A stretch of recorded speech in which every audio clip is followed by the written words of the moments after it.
Literasi di kelas rendah.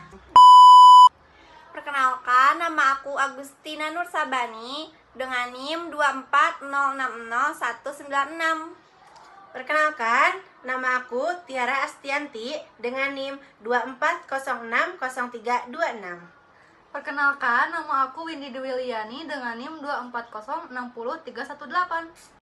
Selamat menyaksikan. Selanjutnya ada pengertian. Ekoliterasi atau ekological literasi adalah kemampuan untuk memahami sistem alam, mengenali dampak aktivitas manusia terhadap lingkungan, dan bertindak secara bertanggung jawab dalam menjaga keberlanjutan kehidupan. Pada anak usia dini, kelas 1 sampai kelas 3 SD, ekoliterasi lebih menekankan pada mengenal dan mencintai alam, menjaga kebersihan dan kelestarian lingkungan, menumbuhkan kebiasaan ramah lingkungan.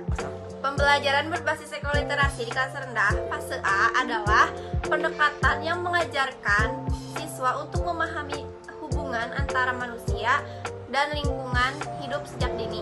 Tujuannya adalah menanamkan kesadaran ekologis, cinta lingkungan, dan kebiasaan hidup keberlanjutan melalui pengalaman belajar yang menyenangkan dan kontekstual. Selanjutnya ada ciri-ciri. Yang pertama ada kontekstual dan konkret, yaitu dengan menggunakan lingkungan sekitar sebagai sumber belajar atau kebun sekolah seperti taman, sampah, air, dan tumbuhan.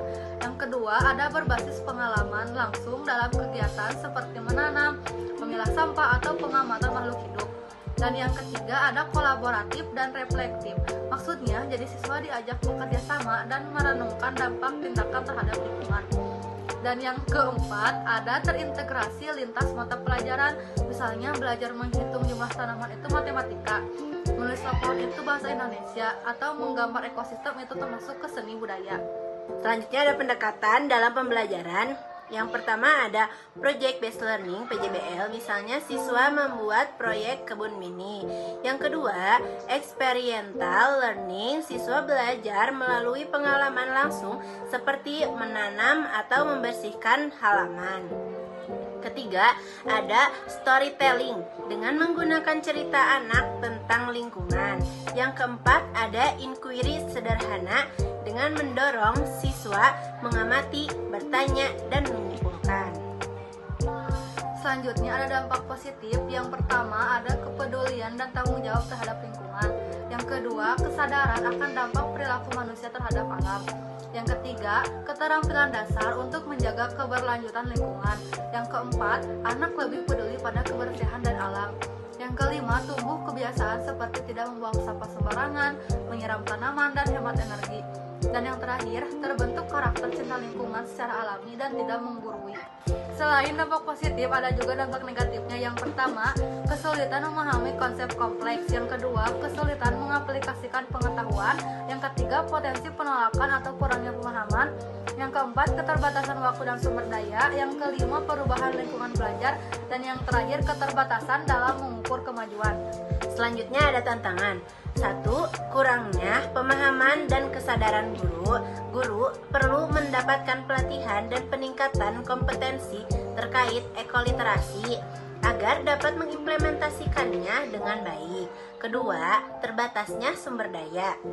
Sekolah yang tidak memiliki lahan atau fasilitas yang memadai untuk pembelajaran ekoliterasi seperti kebun sekolah atau laboratorium menjadi kendala. 3. Kurangnya motivasi dan interaksi. Siswa mungkin kurang tertarik atau tidak memahami pentingnya ekoliterasi sehingga perlu pendekatan pembelajaran yang menarik dan interaktif. Selanjutnya ada solusi. Pertama, pelatihan pada guru. Kedua, pemanfaatan lingkungan sekitar. 3. Partisipasi orang tua. 4. Pendekatan pembelajaran yang menarik. 5. Penggunaan teknologi. 6. Pembuatan kebun sekolah. Dan terakhir ada perkembangan bahan belajar. Kesimpulannya, pembelajaran berbasis ekoliterasi merupakan pendekatan penting dalam pendidikan dasar untuk menanamkan kepedulian dan tanggung jawab terhadap lingkungan sejak dini.